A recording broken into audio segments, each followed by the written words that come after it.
Hello everyone, Max here with Fiction Rant, bringing you part 6 of my series discussing the Star Wars vs. Battlestar Galactica contest. This part will discuss the unique advantages of each faction. As a reminder from part 1, this is a comparison of the Star Wars Imperial Empire circa the Battle of Endor when it was at the height of its power, versus the 12 colonies of Kobol prior to them getting nuked into oblivion, and in a parallel comparison versus the Cylons, also immediately prior to nuking the 12 colonies of Kobol into oblivion. Starting once again with the Imperials, here's where things start to get a bit more lopsided in this contest. Since Battlestar Galactica tries its best to be grounded and realistic, there's a lot of relatively simple things in Star Wars that could be really important in an overall matchup.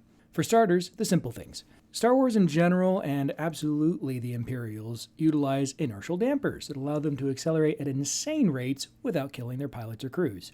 They utilize shields and armor, both of which are capable of resisting energy and projectile attacks. They utilize almost exclusively energy weapons, which is important mainly because they can behave in ways that projectile weapons simply can't, such as ion cannons being able to produce an EMP effect which fries electronics, which can be replicated by the BSG factions, but only by detonating a nuclear weapon, whereas the Imperials can just point a cannon at a target and blaze away.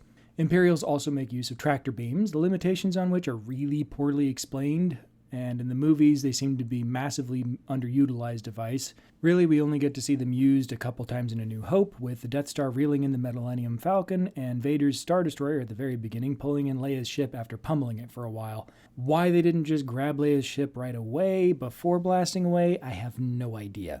The Empire also utilizes droids for many technical applications and is capable of communicating faster than light, unlike any BSG faction, and of course, a few people in the Empire can utilize the Force for potentially massive advantage. On to the BSG factions.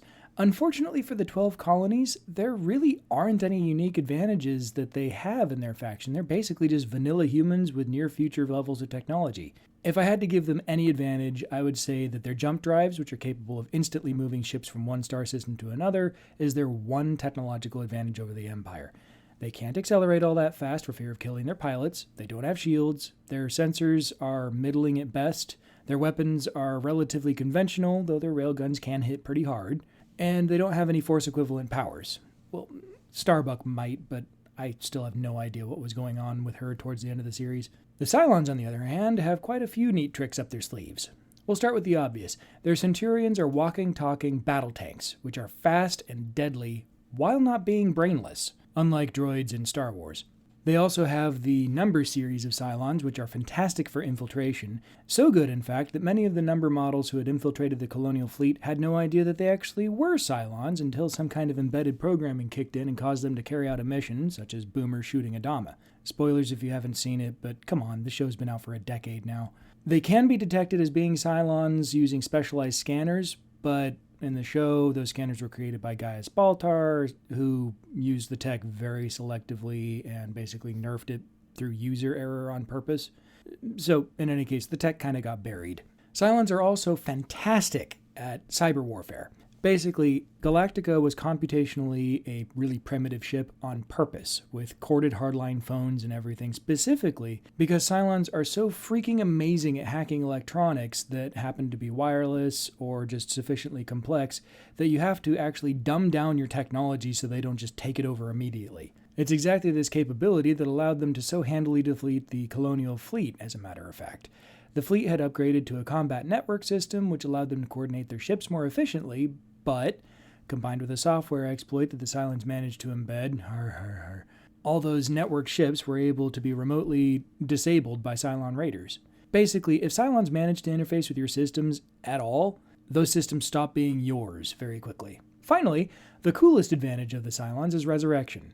Presumably at each Cylon colony, but definitely on each of its resurrection ships, all 2 of them, any Cylon who dies within range to receive a data backup can be reborn into a new body, complete with every memory they acquired before dying, including how and why they died. This counts for Centurions, Raiders, Number models, everything. All of them get to literally learn from their own deaths and improve. In the series, this actually becomes a really big problem eventually, because if the Galactica crew discovered an infiltrator who'd obtained important information, they couldn't actually just kill the infiltrator because that would immediately deliver all that intel directly to the Cylons.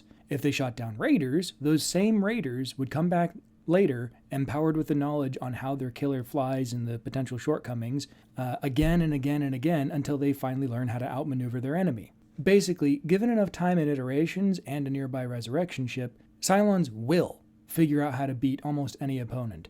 That said, they do still have the limitations on acceleration and all that the Colonial Fleet does, so I would contend that yes, it's a huge advantage, but it's not an insurmountable one. Given a big enough technology gap, it wouldn't matter. For example, something that I'll go more into in my final conclusions, I don't think that a Cylon Centurion could reincarnate enough times to actually be able to take on Darth Vader and win. He can just do things that they are incapable of countering. So there you go, the unique advantages of each faction. Let me know in the comments if I forgot anything that has tactical importance, and until next time, live long and prosper, and may the Force be with you.